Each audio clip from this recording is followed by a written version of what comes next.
గణపతి, కాబట్టి పరబ్రహ్మమై ఉన్నాడు. ఈయనకి సిద్ధి బుద్ధి భార్యలు. ఎవడు బుద్ధిని ఉపయోగిస్తాడో వాడు సిద్ధిని పొందగలడు. బుద్ధి ఎవరికి ఉంది? లోకంలో ఏ ప్రాణికి లేదు, ఒక్క మనుష్య ప్రాణికే ఉంది.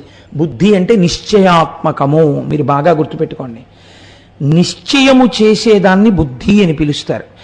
మనకి చిత్రం ఏమిటంటే రెండు మీకు కనపడవు, ఇవే మీ జీవితాన్ని శాసిస్తాయి. మన ఏవ మనుష్యానాం కారణం బంధమోక్షయోహో. మనస్సు ఇది సంకల్ప వికల్ప సంఘాతము. కానీ దీనికి ఉన్నటువంటి దురదృష్టం ఏమిటంటే ఇది ఎంతసేపు చెప్పినా ఇది చెప్పగలదు తప్ప నిర్ణయం చెయ్యలేదు. ఇది చాలా తెలివైనటువంటి గుమాస్తా లాంటిది. నోట్ ఫైల్ రాయగలదంతే, ఆఖరి సంతకం ఆయనే పెట్టాలి, పై అధికారి. అది బుద్ధి.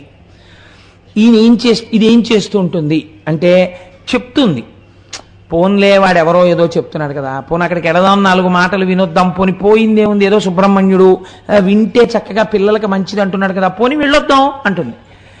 మళ్ళీ అదే ఏమంటుందంటే ఏదో అలా అంటూనే ఉంటా, అనకపోతే పెడతారండి మీరు, అందుకని వాడు అలా అంటాడంతే ఉతిదే. నిజంగా నేను అలా చెప్పాను అనుకోండి, నాకు ఆ ప్రారంభం ఏం లేదు, నాకు ఒకళ్ళున్నా ఇద్దరున్నా అని చెప్తే, అలా నీ సంఖ్యల కోసం ఉపన్యాసాలు చెప్పడం నాకేం అలవాట్లేదు. కాబట్టి నువ్వు అదంతా ఎందుకు, హాయిగా టీవీ చూడు అని అదే చెప్తుంది. ఇప్పుడు టీవీ చూడాలా ఉపన్యాసానికి వెళ్ళాలా ఎవరు నిర్ణయించాలి? రెండు మాటలు విని నిశ్చయం చేసేది ఏది ఉందో అది బుద్ధి. అందుకే మన శాస్త్రాలు ఎంత గొప్పవో తెలుసా అండి. ఏమడుగుతామంటే మనం ధియో యోన ప్రచోదయాత్, ధియో యోన ప్రచోదయాత్. గాయత్రి చేయడం అంటే అదే. అమ్మా నా బుద్ధిని ప్రచోదనము చేసెదవుగాక, నా బుద్ధిని ప్రచోదనము చేసెదవుగాక. నిర్ణయం చేస్తుండు, ఎప్పుడు నీవేపే ఉండేట్టు, నీ గురించి పలికేటట్టు నా బుద్ధిని నిర్ణయం చెయ్యి. ఇందులో హాయి ఉంది, ఇందులో సంతోషం ఉంది, ఇందులో ఆనందం ఉంది అని నిశ్చయం నా బుద్ధి చేసేటట్టు దాన్ని ప్రచోదనం చెయ్యి అని అడుగుతారు. కాబట్టి ఇప్పుడు ఈ బుద్ధి నిర్ణయాత్మకమైన శక్తి. బుద్ధి ఎటు నిర్ణయం చేసి తిప్పితే దాన్ని బట్టే మీ సిద్ధి. బుద్ధి గడ్డి తింది అంటారు మన వాళ్ళు, అందుకే వాడి బుద్ధి గడ్డి తిందండి అంటారు. బుద్ధి గడ్డి తినడం ఏమిటి? అదేమన్నా భోజనానికి వచ్చి కూర్చుందే అంటే బుద్ధి అక్కరలేని విషయాల వైపు వెళ్ళమని నిర్ణయం చేసింది. ఏమైపోయాడు? పాడైపోయాడు. బుద్ధి సక్రమమైన నిర్ణయము చేసింది. ఇప్పుడు ఏమవుతాడు? ఆయన బాగుపడిపోతాడు. కాబట్టి ఇప్పుడు మనస్సుని బుద్ధి చూడ్డం రావాలి. బుద్ధి సాక్షిగా ఉంటూ, ఆహా నన్ను ఇలా పడగొడదాం అనుకుంటున్నావే అని అది చెప్పిన వ్యతిరేకమైన సలహాని త్రోసిరాజని మంచి వైపుకు వెడతానని నిర్ణయం చెయ్యగలిగినది ఏదో అది బుద్ధి. అలా కాకుండా చెడు వైపుకి చేసింది అనుకోండి. మీరు ఒక విషయం ఆలోచించండి, తప్పులు చేసిన వాళ్ళందరూ కూడా సంతోషంగా ఉన్నారని మీరు అనుకుంటున్నారా?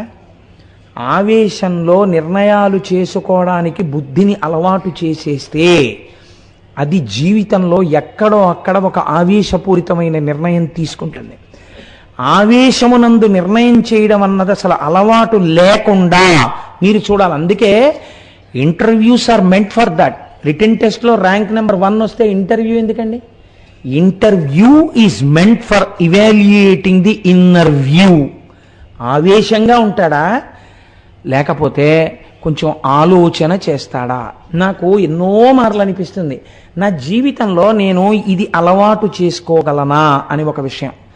పరమాచార్య స్వామి వారికి ఒక అలవాటు ఉండేది. పరమాచార్య స్వామి ఎదురు వాళ్ళు మాట్లాడుతుంటే మధ్యలో మాట్లాడరు అసలు. He gives a patient hearing. ఆయన వింటారు, ఎంతసేపు అయినా వింటారు. విన్న తర్వాత వెంటనే జవాబు ఆయన చెప్పరు. జీవితాంతం పరమాచార్య స్వామి అమలు చేసినటువంటి విధానం. ఎన్ని తక్కువ మాటలలో ఎంత ఉద్రేకం లేకుండా నేను దీనికి స్పష్టంగా రాజీ లేకుండా నా మనోగతమైన అభిప్రాయాన్ని ఆవిష్కరించగలను. ముందు నవ్వుతారు, ఆ తర్వాత చాలా సూక్ష్మంగా మాట్లాడతారు. తక్కువ మాటలు మాత్రమే వాడతారు, వాడి జవాబు చెప్తారు అంతే. మీకు అది ఒక ఉపనిషత్. చాలా కష్టం అండి, జీవితంలో అది రాదు. మనం లొల్లి మాటలు ఎన్నో చెప్పలేం లేచిన దగ్గర నుంచి, అలా మాట్లాడుతూనే ఉంటాం. ఇది ఒక ప్రమాదకరమైన పోకడ. అసలు మౌనంగా ఉండడం కానీ, ఒక గ్రంథపఠనం చేయడం కానీ, ఒక సద్వస్తువు గురించి వివేచన చేయడం కానీ, ధ్యానం చేయడం కానీ మనకు అలవాటు ఉండదు. మనం అలా మాట్లాడుతూనే ఉంటాం, ఏదో ఒకటి పక్కవాడితో అలా ఏదో మాట్లాడుతూ ఉండాలి. అలా మాట్లాడుతూ పోతే ఏమవుతుందో తెలుసా అండి, అసలు బుద్ధికి నిర్ణయం చేసేటటువంటి స్థితి పోతుంది. పోయి మనస్సు ఏది చెప్తే దాన్ని వింటుంది. మనస్సు ఆవేశకావేశములకు లోనయ్యేది మనస్సే. అది మంచి కోపంలో ఒక నిర్ణయానికి వచ్చిందనుకోండి, వస్తే అది ఎలా చెప్తే అలా చేస్తుంది అంతే. అలా చేసేసి జీవితాంతం బాధపడిన వాళ్ళు ఎందరో ఉంటారు. తప్పులు చేసిన వాళ్ళందరూ సంతోషంగా ఉన్నారని మీరు అనుకోకండి. ఆనాడు చేశానండి ఆవేశంలో, కొంతమంది తొందరపడి రాజీనామా చేస్తారు, జీవితాంతం విచారిస్తారు. కొంతమంది తొందరపడి ఎవరినో మాట అంటారు, జీవితాంతం విచారిస్తారు. మీకు ఒక దెబ్బ కొట్టినా క్షమింపబడుతుందేమో, ఒక్క మాట మీరు తొందరపడి అనేశారనుకోండి అంతే, ఇంకా జీవితంలో ఇక మళ్ళీ వారిని మీరు కలవలేరు. మాట అత్యంత ప్రమాదకరం, చాలా జాగ్రత్తగా ఉండాలి. ఇది దేనివల్ల వస్తుంది? బుద్ధిని నిర్ణయం చేసుకోవడానికి తగిన అవకాశం ఇవ్వడం మీరు చూస్తూ ఉండాలి. అన్నిటికన్నా గొప్పది అది, దానికి అవకాశం ఇవ్వాలి. మీరు చూడండి, మీరు ఏదైనా ఒక కాగితం ఆఫీస్లో మీకు పని ఉందనుకోండి, మీరు గుమాస్తాని వెళ్ళి తొందర పెట్టగలరు. ఏమంటే మాకేదో పని ఉందండి, మీరు తొందరగా కొంచెం ఆ ఫైల్ పెట్టేయండి అని. ఫైల్ పెట్టేసిన తర్వాత గుమాస్తా ఆ ఫైల్ పట్టుకుని లోపలికి వెళ్ళడానికి అనుమతి ఇవ్వరు. అందుకే అధికారి దగ్గరికి ఎంతో అవసరం అయితే తప్ప ఫైల్ పట్టుకుని లోపలికి వచ్చి మాట్లాడడానికి ఉండదు. వచ్చిన కాగితం ఏమిటి, నీ మనోభిప్రాయం ఏమిటి, you should make a note of it, that's all. మీరు నోట్ రాసి ఆ ఫైల్ ఇచ్చేయాలంతే అధికారికి.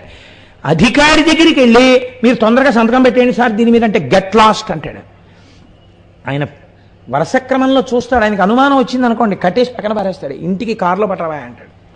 ఆయన చాలా మెల్లగా చూస్తాడు. చూసి ఒకసారి ఆయన సంతకం పెట్టారనుకోండి, పెడితే ఇంకా తర్వాత దేనికైనా ఆయనే రెస్పాన్సిబుల్. కాబట్టి ఆయన ఏం చేస్తారు, అంత తొందరగా పెట్టరు. మీరు ఆయన ఛాంబర్లోకి వెళ్ళి మీరు పెట్టేయండి అనలేరు మీరు. అందుకే ఆయనకు అధికారం, అందుకే ఆయనకు ఒక ఛాంబర్, అందుకే ఆయనకు అంత గౌరవం. లోపలికి వెళ్లకుండా ఓ మనిషి అడ్డు. మీ యందు కూడా ఉన్నాడు అలాంటి అధికారి, అదే బుద్ధి. మీరు బయట ఇంత గౌరవం ఇస్తున్నారే అందరికీ, మీ బుద్ధికి మీరు ఎందుకు ఇవ్వరా గౌరవం? నిర్ణయించుకోవడానికి ఒక విషయాన్ని బాగా ఆలోచనకు అవకాశం ఇచ్చి అప్పుడు మీరు ఆ బుద్ధి చేత నిర్ణయం చేయడానికి అవకాశం ఇవ్వాలి. ఇంకా రెండో ప్రక్రియ ఏమిటో తెలుసా అండి, ఎవరో ఒక పెద్దని మీరు నమ్మాలి జీవితంలో. అది పెద్ద తలకాయ, అది నన్ను రక్షించి తీరే తలకాయ, అది నన్ను పాడు చేయదని నమ్మాలి. మీరు నిర్ణయించిన తర్వాత కీలకమైన విషయాలైతే మీరు మళ్ళీ వాళ్ళకి నివేదించాలి. అయ్యా ఇలాంటి సమస్య వచ్చిందండి, ఇలా చేద్దాం అనుకుంటున్నాను, మీరు వెంటనే చెప్పకండి, మీరు బాగా ఆలోచించండి అని చెప్పాలి. మీరు ఆలోచించి చెప్పండి నాకని చెప్పాలి. వారు కూడా దానికి పదును పెట్టి మీరు ఇలా చేయండి అన్న తర్వాత సాధక బాధకములను ఆలోచించుకొని చక్కగా మీరు ఒక నిర్ణయం చేసుకుని జీవితంలో అమలు చేసుకోవడానికి అలవాటు పడి ఉన్నారనుకోండి, చాలా హాయిగా ఉంటుంది జీవితం. అందుకే మీరు చూడండి, బుద్ధితో చేసిన నిర్ణయం ఇంకా అలాగే కీర్తిని తీసుకొచ్చిస్తుంది. మీకు నేను ఒక ఉదాహరణ చూపిస్తాను. గణపతి ఆరాధనము చేత మంచి బుద్ధి వచ్చి సిద్ధిని పొందడమే ఆయనకి సిద్ధి బుద్ధి భార్యలై ఉండడం, ఆ అనుగ్రహం మీ యందు ప్రసరింపబడ్డాం. మీరు చూడండి, ప్రపంచంలో చామరీ మృగానికి అన్నిటికన్నా ఇష్టం ఏమిటంటే దాని తోక అంటే దానికి ఎంత ఇష్టం. అలాగే నెమలికి అన్నిటికన్నా ఇష్టం దాని పింఛం, అన్నిటికన్నా ఏనుక్కి ఇష్టమైంది తన యొక్క దంతం. ఎంతో తెల్లగా ఉంచుకుంటుంది దంతం.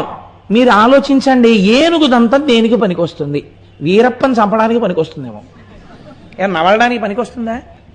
ఏమీ పనికిరాదు, ఇలా బయటికి వచ్చి ఉంటుంది తొండం పక్క నుంచి.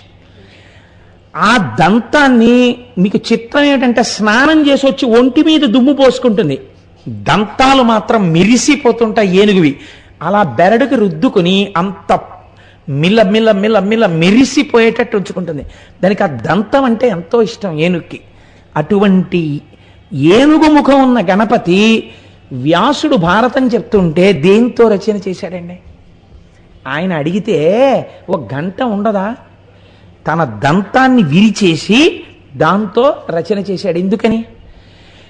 బుద్ధి తొందరగా దేనికి ఉపయోగించాలి? నీకున్నవి లోకోపకారమునకో నువ్వు ఉపయోగించాలి.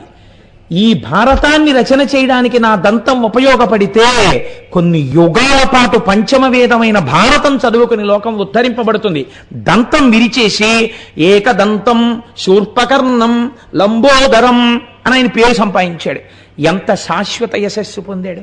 మహాభారతాన్ని రచయించిన వాడు వ్యాసుడైతే ఘంటం పట్టి రాసినటువంటి వాడు మహానుభావుడు వినాయకుడు. కాబట్టి మీకు విశిష్టమైన నాయకుడై ఉంటాడు. మీరు ఎన్ని కోణాల్లో గణపతి తత్వాన్ని ఆలోచించండి, నిప్పు రవ్వలు రేచినట్టు రేగుతాయి అందులోంచి. ఎందుకని కారణం మీరు ఎప్పుడు ఒక్కటే గుర్తుపెట్టుకోవాలి. త్రిశూలమునకు తెగి శివాజ్ఞ చేత వచ్చిన తలకాయ. అందుకే అది చేసే పనులన్నీ లోకమునకు మంగళము చేసేవి, విఘ్నములు తీసి సిద్ధినిచ్చేవి అయ్యుంటాయి. మీరు చూడండి, గణపతి యందు ఒక చిత్రం ఉంటుంది. ఇన్ని మీకు ఇచ్చేవాడి మీద శ్లోకాలు చాలా జటిలంగా, ఉపాసన చాలా జటిలంగా ఉందనుకోండి, మీరు ఏం పొందుతారండి ప్రయోజనం? శివుడెంత సులభుడో వినాయకుడంత సులభుడు. మీరు ఆకులు తెచ్చి పూజ చేస్తే చాలు. అందున గరికె 21 గరికె పత్రి తీసుకొచ్చి ఆయన పాదాల మీద వేస్తే చాలు, అన్నీ ఇచ్చేస్తాడు.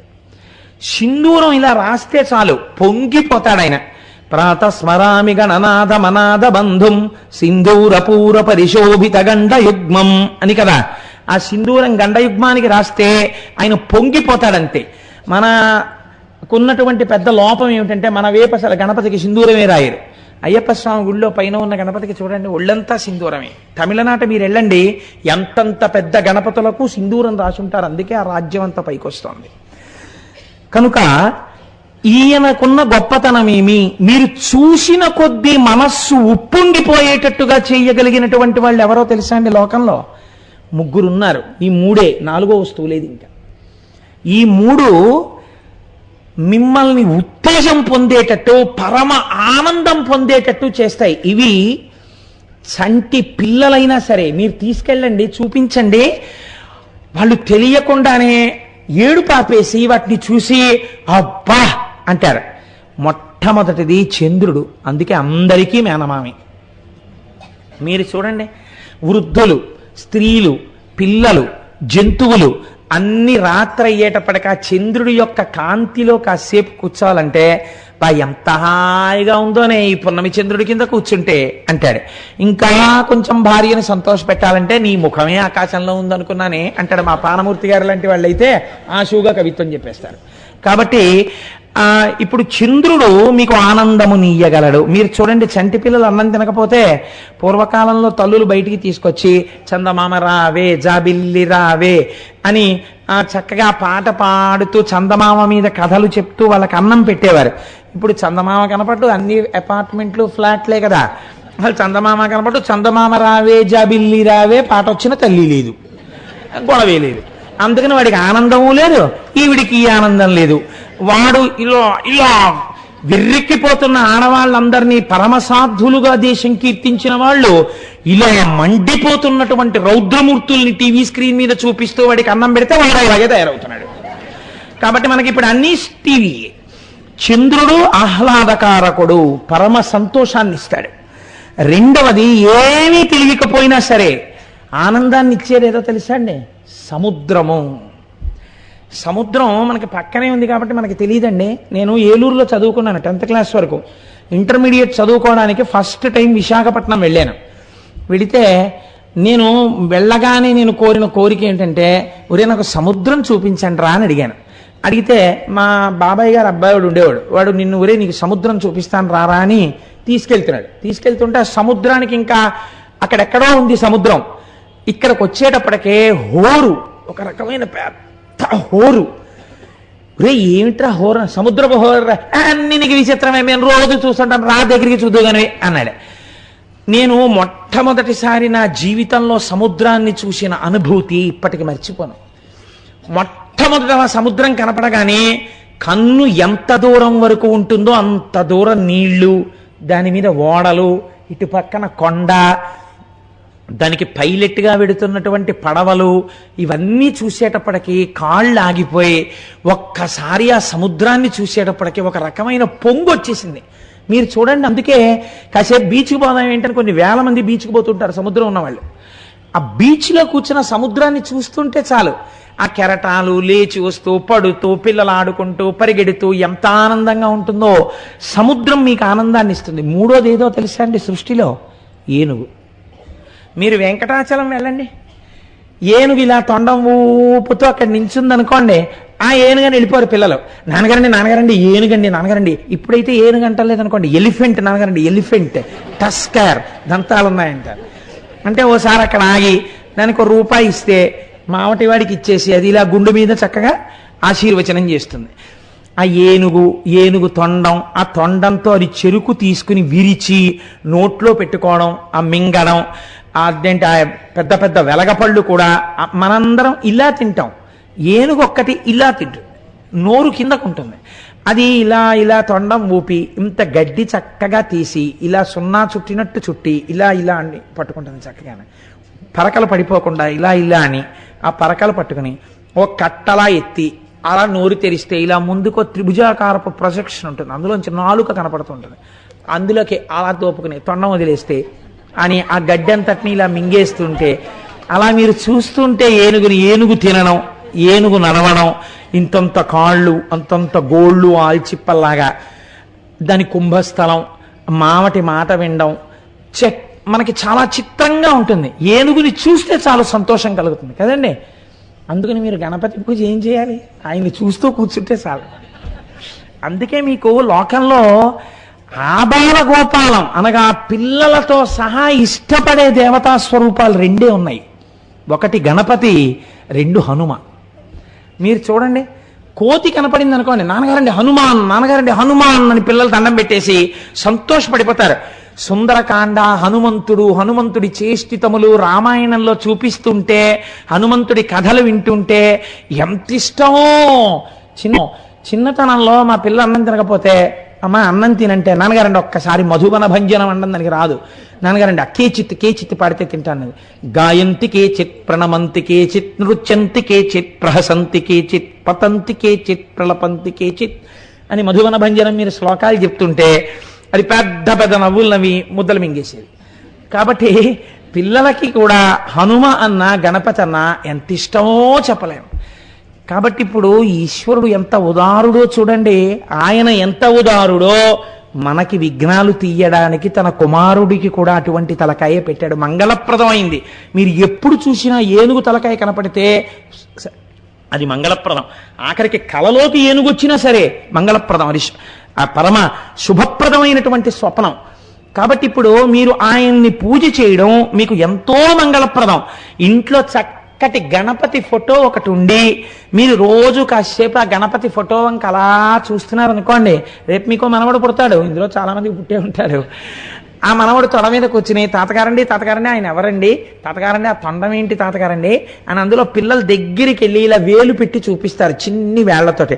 ఇదేంటి తాతగారండి, తిరుపతిలో చూసిన తొండం ఈయనకుంది, ఈయనేంటి తాతగారండి అంటే మీరు ఆ తొండం గురించి అగజానన పద్మార్కం గజానన మహర్నిశం అనేకదంతం భక్తానాం ఏకదంతముపాస్మహే.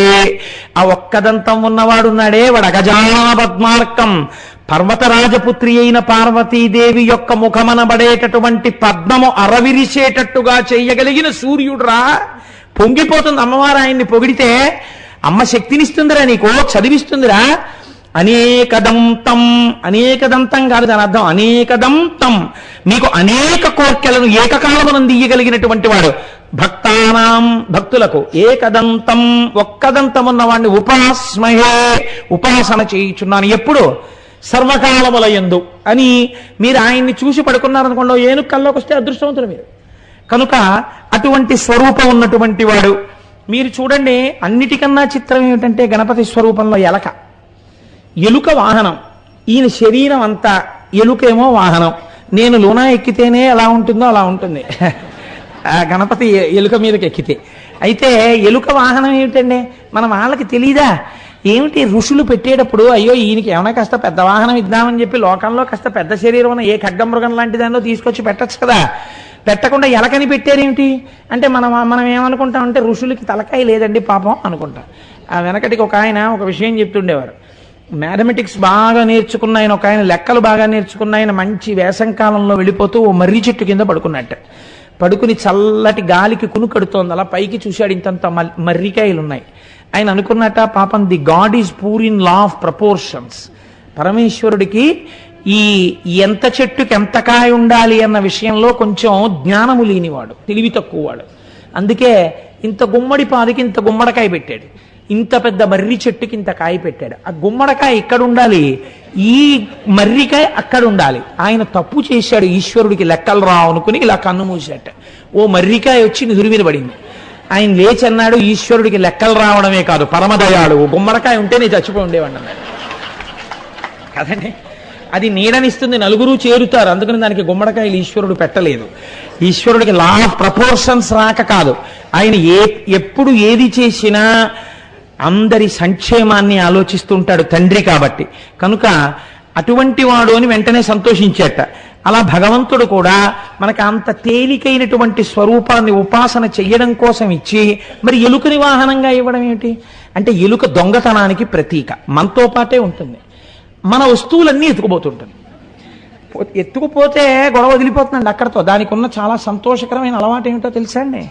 నేను ఏలూరులో ఒకసారి మా అన్నయ్య ఇంటికి వెళ్ళాను. దిక్కుమాలిన అనుభవాలన్నీ నాకే ఉంటాయో ఏమిటో లోకంలో. నేను మొట్టమొదటిసారి విమానం ఎక్కాను. ఒకసారి నాతో చాలా మాటలు విమానం ఎక్కడం అలవాటైనటువంటి మోహన్ గారు ఎక్కారు. ఎక్కితే మేమిద్దరం కలిసి హైదరాబాద్ నుంచి విశాఖపట్నంలో విమానం దిగిపోదామని బొంబాయి నుంచి వస్తూ హైదరాబాద్లో విమానం ఎక్కి విశాఖపట్నం వెళ్ళాం. ఆ విమానం విశాఖపట్నం మీద చక్కర్లు కొట్టి వెనక్కి తిరిగిపోయి అనౌన్స్మెంట్ వచ్చింది, విశాఖపట్నంలో ఎయిర్పోర్ట్ కనపట్టలేదు, అందుకని విమానం మళ్ళీ హైదరాబాద్ వెళ్ళిపోతుందని చెప్పింది. ఆయన అన్నారు, నేను ఇన్ని 100 మార్లు ఎక్కారు కానీ నాకు ఇలాంటి అనుభవం లేదు, కోటేశ్వర మొదటిసారి మీకు ఇన్ని అనుభవాలు ఏమిటన్నారు. అలా ఇలాంటివన్నీ నాకే చెప్తుంటాడో ఈశ్వరుడు. నేను ఒకసారి ఏలూరులో మా అన్నయ్య ఇంటికి వెళ్ళి వాడి ఇంట్లో అన్నం తింటే ఎక్కడ చూసినా ఇల్లు తొంగి చూస్తే ఎలకలే, దిక్కుమాలిన ఎలకల. నేను పోండే మన నేను చేస్తాయిలే అని శుభ్రంగా ఏదో నేను తినేసి మీకు అమరిస్తాను ఏమిటని నా భోజనం నేను చేసి పడుకున్నాను. పడుకున్నప్పుడు వాడు చెప్పకపోయినా గొడవ వదిలిపోయేది. వాడు అన్నాడు, ఉరా జాగ్రత్త అని రాత్రి పడుకున్నప్పుడు అన్నాడు. ఏ అన్నాను అంటే, ఎలకలు రాత్రుళ్ళు వేళ్ళు కొరికేస్తాయి రోయ్ అన్నాడు. అంటే ఇంకా చాలు, ఆ ఒక్క మాట చాలు, ఇంకేం నిద్రపడుతుంది. వెనకటికో గురువు గారు ఒకడు వచ్చి శిష్యుడు తినేస్తున్నట్ట, నాకు ఎలాగైనా సరే లబ్ధి చేకూరేటట్టుగా ఓ మంత్రం ఇవ్వండి అని. ఇంకా విసిగిపోయి, నీకో మంత్రం ఇస్తున్నాను, రోజు 108 మాటలు జపించు. 108 మాటలు జపించినప్పుడు కోతి ఒక్కసారి గుర్తొచ్చినా మంత్రం ఫలించడు. వాడికి 108 చేద్దామని కూర్చోగానే ముందు కోతే గుర్తొచ్చేది, గుర్తు రాకూడదని. కాబట్టి ఎప్పుడు ఏ గురువుగారి దగ్గరికి వెళ్ళడం, నాకు ఈ కోరిక తీరలేదని. కోతి గుర్తు రాకుండా మంత్రం చేస్తే కదా అలా. కాబట్టి ఇప్పుడు ఈ ఎలుక దొంగతనానికి ప్రసిద్ధి. దిక్కుమాలినలకు అన్ని ఎత్తుకుపోతూ ఉంటుంది ఆ ఇంట్లోంచి. దానికి అవసరము లేదు, అనవసరము లేదు. చిన్నప్పుడు మా అమ్మ నాగుల చవితి చేసి ఇంట్లో నాగేంద్రుడిని పెట్టి పూజ చేస్తే నాగేంద్రుడు ఎత్తుకుపోయేది. నాగేంద్రుడు ఎలకని ఎత్తుకుపోవాలి, ఎలక నాగేంద్రుడిని ఎత్తుకుపోయేది. ఆ తర్వాత ఏదో అది డ్రై అయిపోయిన తర్వాత శుభ్రంగా పాలు గీలు నాకేసి వదిలిపెట్టేస్తుండేది అనుకోండి. కాబట్టి ఎలుక దొంగతనమునకు ప్రసిద్ధి ప్రధానంగా. మన బతుకు అంతే కదండి, ఈశ్వరుడు అన్నీ ఇస్తే వాడివి కాదు ఇవన్నీ నావే అంటుండడం. కాబట్టి దొంగ బతుకు మంది. ఈ దొంగ బతుకు వేరొక దొంగ బతుకుగా మారుస్తాట ఆయన కింద చేరితే, అంటే ఆయన్ని వహించడం మొదలు పెడితే. ఏ దొంగతనం ఇస్తాట? 10 మంది హృదయాల్ని కొల్లగొట్టగలిగిన దొంగతనం పొందుతట. అంటే ఈశ్వరాభిముఖుడై భగవద్భక్తి చేత తాను మాట్లాడిన మాటలకు పరవశులై ఇంతమంది హృదయాల్ని తాను కొల్లగొట్టే దొంగ అవుతట. ఎందుకని? భగవంతుణ్ణి భరించాడు. ఇప్పుడు ఈ దొంగ ఇలాంటి దొంగగా మారుతట. ఇలా మారడానికి ఎలక విఘ్నేశ్వరుణ్ణి వహించింది. ఎలక కాదు, నువ్వు కూడా అలా వహించడం నేర్చుకో, నువ్వు కూడా 10 మంది ప్రేమని సంపాదించడం నేర్చుకో అని చెప్పడానికి. అందుకే దానికి పెద్ద పెద్ద చెవులు ఉంటాయి. చెవుల్ని చూడండి, ఏనుగు చెవుల్ని దేంతో పోలుస్తారు? విషిని కర్రలు అంటారు. లేకపోతే చాటల్లాంటి చెవులండి అంటారు. చాట ఏం చేస్తుందండి? చాట ఒక్కటే పని, దాంట్లో రాళ్ళు కలిసిపోయినటువంటి బియ్యం కానీ లేకపోతే పప్పు కానీ పోసేసి ఇలా ఇలా ఇలా ఇలా చెరిగితే వీటన్నింటినీ వదిలేసి అసలు ఏది ఉంటుందో ఆ పదార్థాన్ని వెనక్కి తీసుకుంటుంది, పొల్లు ముందుకు తోసేస్తుంది. గణపతిని నమ్మి ఆవాహన చేసి జాగ్రత్తగా ఉపాసన చేస్తే లోకంలో పొల్లు తీసేసి సారం వేపుకు మిమ్మల్ని నడిపించేస్తాడు. కాబట్టి ఆయన ఆయుధాల గురించి చెప్తే 3 రోజులు నేను దాని గురించే చెప్పవలసి ఉంటుంది. మీరు తప్పూర్వం విన్నారు. పరమభక్తిని ఇయ్యగలిగినటువంటి వాడు, గండ్రగ గొడ్డలితో ఆ కర్మపాశములను తెంచి భక్తి పాశములను వేసి తన వేపుకు లాక్కోగలిగినటువంటి వాడు. గణపతి గురించి పిల్లల మనస్సు కూడా రంజిల్లిపోయేటట్టుగా ఒక ఆఖ్యానాన్ని చెప్తుంటారు పెద్దలు. నారాయణి నారాయణ కదండి, ఆవిడ అన్నగారు కదా మరి నారాయణుడు. మరి నారాయణుడు ఏమవుతాడు వినాయకుడికి? మేనమా అవుతాడు. పిల్లలు సెలవులిస్తే ఎవరింటికి వెడతారు? మామయ్య ఇంటికే పెడతారు. మేనమా వల్ల ముద్దు మేలైన ముద్దు తాతలకు తా ముద్దు తాను అబ్బాయి. మేనమామ గారి ఇంట్లోనే తాతగారు కూడా ఉంటారు. అందుకని అమ్మాయి పిల్లలు అక్కడికి వెడితే ఇన్నాళ్ళకి అమ్మాయి పిల్లలు వచ్చారని తాతగారు మేనమామ పొంగిపోయి ఆదరించి సంతోషిస్తారు. కాబట్టి మామయ్య ఇంటికి వెళ్ళాడు రోజున. పెడితే పాపం ఏదో శ్రీ మహావిష్ణువు పనిలో ఉన్నారు. ఆయన పనిలో ఉండి ఏదో ఒక్కసారి ఆ చక్రం అక్కడ పెట్టారు. ఈయన ఏం చేశాడు, అటు ఇటు చూసి ఇదేదో బాగానే ఉందని తొండంతో తీసి అలా నోట్లో పెట్టుకుని గుటుక్కుని మింగేశాడు. ఆ చక్రం లోపలికి వెళ్ళిపోయింది. ఆయన అట్నుంచి వచ్చి ఇట్నుంచి వచ్చి గబుక్కులను రాక్షస సంహారం చేయడానికి ఎక్కడుంది చక్రం అని వెతికారు, కనపట్టలేదు. ఈయన నవ్వుతున్నారు కూర్చుని. అమ్మమ్మమ్మ పిడుగా మింగేశాడు రా మేనల్లుడు, ఎలా ఈ చక్రం తెప్పించడం అని చూశారట. చూసి మేనల్లుడు కొట్టలేరు, తిట్టబోతే అక్క కూతురు, కొట్టబోతే గర్భిణి, అలాంటి చందం అయిపోయింది ఆయనకి. అందుకని పాపం ఇప్పుడు ఆయన ఏం చేయలేక 4 చేతులతో 2 చెవులు పట్టుకుని గుంజీలు తీశారట వినాయకుడి ముందు. గుంజీలు తీయడం అంటే ఏమిటో వినాయకుడు చూడలేదు అప్పటిదాకా. మొట్టమొదటిసారి మామయ్య గుంజీలు తీస్తుంటే చెవులు పట్టుకుని, మామయ్య అదేంటి ఆ లేవడం ఏంటి, కూర్చోవడం ఏంటి, ఆ చెవులు అట్టుకోవడం ఏమిటని పొర్లి నవ్వడం మొదలెట్టేట కింద పడి. ఈ నవ్వడంలో హుప్ అన్నాడు. ఒక్కసారి ఆ చక్రం బయటికి పడిపోయింది. గభాలన శ్రీ మహావిష్ణువు గుచ్చేసుకున్నారు. అందుకని మేనమామ నాట పట్టించిన వాడు అని ఆయనకు ఒక పేరు. పిల్లలు చాలా సంతోషంగా వింటారండి గణపతి కథలు మీరు చెప్తే. అలాగే మనకి తమిళనాట ఒక విచిత్రమైనటువంటి వృత్తాంతం చెప్తుంటారు. అక్కడ అవ్వయ్యార్ అని ఒక వృద్ధురాలు. అవ్వయ్యార్ గురించి చంద్రశేఖర పరమాచార్య స్వామి ఎక్కువ మాట్లాడుతుంటారు.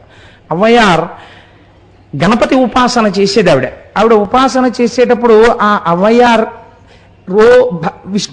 వినాయకుడిని పూజ చేస్తోంది. ఈలోగా రాజుగారు, చేరరాజుగారు అనబడేటటువంటి ఆయన, సుందరమూర్తి అనబడేటటువంటి ఒక నాయనారు వచ్చి, మేము కైలాసం వెళ్ళిపోతున్నాం గుర్రాల మీద, నువ్వు వస్తావా అలా తీసుకుపోతావు అన్నారు. అంటే ఆవిడంది, నేను వినాయకుడు పూజ చేసుకుంటున్నాను, నాకు కైలాసం కన్నా వినాయకుడి పూజ ఎక్కువ, మీరు వెళ్ళిపోండి అండి. వాళ్ళు వెళ్ళిపోయారు. ఈవిడ పూజ అయిపోయింది. ఆ తర్వాత పాపం ఈవిడ కాళ్ళు చాపుకుని అవ్వ కదా అనుకుంది, అయ్యో వాళ్ళు కైలాసం తీసుకెళ్తానంటే వెళ్లకుండా మానేశాను, ఈ పాటికి చక్క కైలాసంలో ఉందని శంకరుడి కొలువులో ఇక్కడ ఉండిపోయాను అనుకుంది. ఉపాసన చేసిన గణపతి ఉన్నారు కదా, ఆయన గభాలన వచ్చి ఓ ఘీంకారం చేసి తొండంతో ఆవిడ్ని చుట్టి పట్టుకుని ఇక్కడి నుంచి తొండం ఎత్తి అక్కడ కైలాసంలో కూర్చోబెట్టారు. ఇక్కడి నుంచి ఇంకా చేరరాజు గారును ఆ తర్వాత ఆ సుందరమూర్తి ఇంకా కైలాసం చేరలేదు, అవ్వ అక్కడికి చేరిపోయింది. పాప ఆవిడకి మోకాళ్ళ నొప్పులు. ఆవిడ నేను రోజు పూజ చేసే శంకరుడే కదా, కొత్తతనం ఏముందని ఆయన వైపు కాళ్ళు దాపు కూర్చుంది. పార్వతీదేవికి కొంచెం బాధేసింది. ఏమిటి బొత్తిగా అలా ఆయన లోకపూజితుడు మా ఆయన ఇలా కాళ్ళు జాపు కూర్చుంది ఏమిటి అవ్వ అని చెప్పి చెలికెత్తిని పిలిచి చెవిలో చెప్పింది. అలా పెట్టకూడదు, కాళ్ళు కాస్త కాళ్ళు పక్కకి పెట్టుకోమని చెప్పండి అని. చక్కా ఈవిడ హాయిగా కాళ్ళు చాపుకుని, ఎంత గొప్ప ఆఫీసర్ అయితే మాత్రం మా అమ్మకి మనవడే కదండి అని, ఆ ఏమిటి శంకర విశేషాలు అని ఏదో మాట్లాడుతుంది ఆవిడ. శంకరుడు అలాగే మాట్లాడుతున్నాడు. ఈ చెలికెత్త వెళ్ళి చెవిలో చెప్పింది, అమ్మ కాళ్ళు కొంచెం అటు పక్కకి పెట్టుకోండి. ఏ అంది ఆవిడ. అంటే ఎదురుగుండా స్వామి ఉన్నారు కదమ్మా, అలా పెడితే బాగుండదు. ఓహో అయితే శంకరుడు లేని వైపుకి నువ్వే పెట్టు నా కాళ్ళు అది. ఓన్లే ముసలావిడ ఎందుకు వచ్చిందని చెప్పి ఆవిడే కాళ్ళు అట్టుకుని అటు తెప్పింది. ఈ కాళ్ళు ఇటు తిరుగుతుంటే శివుడు తిరిగిపోయాడు. ఈవిడ పెట్టి పాపం చెలికెత్తి ఇటు వచ్చింది, శివుడు అటున్నాడు. ఇదేంటి అటున్నాడని చెప్పి మళ్ళీ కాళ్ళు తిప్పింది, మళ్ళీ శివుడు అటు వెళ్ళిపోయాడు. కాసేపు ఆగి శివుడు అన్నాడు, ఏమిటి ఎంతసేపు తిప్పేస్తావు నన్ను ఇలాగన్నాడు. అంతటా శివుడున్నాడని అవ్వయ్యారు నమ్మింది. అందుకే శివుడు లేని దిక్కు కాళ్ళు ఎక్కడ పెట్టను, ఆ భక్తి కలిగాక పెట్టాలి, అంతేగాని అవ్వయ్యారు చేసింది మేము చేస్తాం చేయకూడదు. కాబట్టి అటువంటి తల్లి అవ్వయ్యారు. కాబట్టి మనకి తమిళ దేశమునందు ఇటువంటి స్థితిని పొందినటువంటి వాడు అని గణపతి గురించి అనేక విషయాలు చెప్తూ పెద్దలు పరమాచార్య స్వామి వారు చెప్పినటువంటి ఒక మాట నాకు జ్ఞాపకానికి వస్తోంది. ఆయన అంటారు, పశ్యేయమే కస్య కవే కృతించేత్ సారస్వతం కౌశమమై మిరిక్తం అంత ప్రవిశ్యాయమ వీక్షితశ్చేత్ కోణే ప్రవిష్టా కవికోటిరేష. ఒక ఆయన సమస్త వాంగ్మయాన్ని చదివేశాట, కావ్యాలన్నీ చదివేశాడు, పురాణాలన్నీ చదివేశాడు, అన్నీ చదివేశాడు. చదివేశాక ఆయనకు ఓ విచిత్రమైన ఆలోచన వచ్చింది. అరే నేను ఇవన్నీ చదివేశాను, తీసుకొచ్చి పాపం సరస్వతీదేవి యొక్క కోశాగారం ఖాళీ అయిపోయి ఉంటుంది. మీరు నేను అన్నీ పట్టుకొచ్చి చదివేశాను కదా, ఇప్పుడు సరస్వతీదేవి దగ్గర ఏం లేవు కావ్యాలవి అనుకుని తన ఉపాసనా బలంతో ఒక్కసారి అమ్మవారికి క్షమార్పణ చెప్దామని అమ్మవారి కోశాగారంలోకి వెళ్ళి తొంగి చూశాట. తను ఎన్ని చదివాడో దానికి 1,000,000 రెట్ల కావ్యాలు పురాణాలు ఇంకా ఆవిడ కోశాగారంలో అలా పడే ఉన్నాయి. నువ్వెన్ని చదివితే పూర్తయిపోయినట్టు? చదివితే పూర్తయిపోవు కదా, అమ్మవారి యొక్క కోశము ఎప్పుడూ నిండే ఉంటుంది. అలా మీరు వినాయకుడి గురించి ఎంత చెప్పినా ఇంకా మిగిలిపోతూనే ఉంటుంది. ఎందుచేత ఆయన యొక్క గొప్పతనం అటువంటిది. ఆయన సాక్షాత్తు పరబ్రహ్మము, ఏదైనా ఇయ్యగలడు. విచిత్రం ఏమిటంటే సవితి తిథి ఆయనకి చాలా ఇష్టమైనటువంటి తిథి. ఇవాళ మనం ఇప్పుడు చెప్పుకున్న తిథి ఏమిటి? సవితి తిథి. సవితి తిథి నాడు శివపురాణాంతర్గతంగా మనం వినాయకోత్పత్తిని గురించి ఇవాళ మాట్లాడుకున్నాం. ఇది కూడా ఈశ్వర సంకల్పమే. అలా సవితి నాడు ఎవరైనా వినాయకుడి గురించి ప్రత్యేకం వింటే విద్యార్థియగు వాడు విద్యను చెందు, ద్రవ్యార్థియవు నతడు ద్రవ్యంబు చెందు, కన్యార్థియగు వాడు కన్యను పెండ్లాడు, పుత్రార్థియగు వాడు పుత్రులగును, భోగార్థియగు వాడు భోగములం చెందు, మోక్షార్థియగు వాడు ముక్తి నొందు, రాజ్యార్థియగు వాడు రాజ్యమార్జించు, యశోర్థియవు నాతడు యశముబడయు, రుగ్నుడై కుందునట్టి వాడారోగ్యమందు, రుణభరాక్రాంతుడొందును రుణ విముక్తి, గొప్ప ఇక్కట్టులందు గగ్గోలు పడెడువాడు నిర్వృత్తి చెందును వాస్తవంబు. ఎవరు వినాయకుని యొక్క వృత్తాంతాన్ని చవితినాడు చేతులొగ్గి నమస్కరించి వినాయకోత్పత్తి గురించి వింటున్నారో, పరమ భక్తితో ఆ స్వామికి ఒక్కసారి నమస్కారం చేస్తున్నారో, ఇవాళ అనుకోకుండా శివపురాణాంతర్గతంగా చవితి తిథి నాడు మీరు వినాయకోత్పత్తి గురించి విన్నారు కనుక నేను మీ సౌకర్యం కోసం ఇవాళ ఒక్క 10 నిమిషాల ముందే నా ఉపన్యాసాన్ని పూర్తి చేస్తాను. మీ అందరూ ఇవాళ ఒక్కసారి పైన సింధూరార్చన చేయబడిన ప్రతిష్ఠ చేయబడిన గణపతి ఉన్నారు. మీకు సర్వ అభ్యున్నతులు కలగాలని నేను మనసారా భగవంతుణ్ణి ప్రార్థిస్తాను. చక్కగా మీరందరూ ఇవాళ ఒక్కసారి గణపతి దర్శనం చేసుకుని గృహోన్ముఖులు కండి. మీ అందరి సౌకర్యం నిమిత్తం నేను జ్ఞాపకం పెట్టుకుని ఒక 1/2 గంట ముందే నా ఉపన్యాసాన్ని పూర్తి చేస్తాను. లేకపోతే అర్థం లేదు. ఒక మంచి విషయాన్ని విని దర్శనాన్ని వదులుకోకూడదు కదా. కాబట్టి దర్శనం చేసుకుని వెళ్ళండి. కాబట్టి ఎవరెవరు ఏది కోరుకుంటున్నాడో, విద్యార్థికి విద్య వస్తుంది, ద్రవ్యార్థికి ద్రవ్యం వస్తుంది, కన్యార్థికి కన్య దొరుకుతుంది, పుత్రార్థికి పుత్రుడు పుడతాడు, భోగార్థి అయిన వాడికి భోగాలు కలుగుతాయి, మోక్షార్థికి మోక్షం దొరుకుతుంది, రాజ్యార్థికి రాజ్యం దొరుకుతుంది, కీర్తి కావాలన్న వాడికి కీర్తి వస్తుంది, ఆరోగ్యము కుదుట పడక చాలా ఇబ్బందులు పడుతున్న వాళ్ళకి ఆరోగ్యము కలుగుతుంది, రుణభారంతో ఉన్న వాడికి రుణం తొలుగుతుంది, ఇక్కట్టులలో ఉన్న వాడికి ఇక్కట్టులు తొలగిపోతాయి. గణపతి యొక్క దర్శనము చేత, గణపతి యొక్క అనుగ్రహము చేత, గణపతి యొక్క కథని వినడం చేత సమస్తము సమకూరుతాయని పెద్దలు మనకి ఫలశ్రుతిని వివరణ చేసి ఉన్నారు. కాబట్టి అంత గొప్ప స్వరూపము ఆ గజానన స్వరూపము. కాబట్టి ఇవాళ మనం శివ కుటుంబంలో ఒక ప్రధానమైనటువంటి మూర్తిని గురించి ప్రస్తావన చేసుకునే అదృష్టాన్ని పరమేశ్వరుడు మనకిచ్చాడు. మీరు చూడండి, చాలా ప్రధానమైనటువంటి మూర్తులలో ఈశ్వరావతారముల యందు కాలభైరవ అవతారం ఒకటి. చాలా గొప్ప అవతారం ఇది. మీరు అందుకే కాశీ వెళ్ళడం ఎంత గొప్పదో, కాశీ వెళ్ళి వచ్చిన వాళ్ళు కాలభైరవ పూజ అని తప్పకుండా చేస్తారు. మా ఇంట్లో కాశీ సంతర్పణ చేస్తున్నామండి, మీ అందరూ రండి అని పిలిచి చిట్ట చివర ఏం చేస్తారంటే ఒక గారెల మాల గుచ్చి ఆ గారెల మాల తీసుకెళ్ళి ఒక భైరవుడి మెళ్ళో, అంటే ఒక కుక్క మెళ్ళో వేస్తారు. వేసి కుక్కని పూజిస్తారు ఆ రోజున. కాబట్టి ఈ కాలభైరవ స్వరూపం అన్నదేది, ఎందుకు వచ్చింది, ఏ పరిస్థితులలో వచ్చింది, ఎటువంటి స్థితిలో వచ్చింది, దాని గురించి వింటే ఎంత అభ్యున్నతి కలుగుతుంది, ఎంత గొప్పతనం కలుగుతుంది.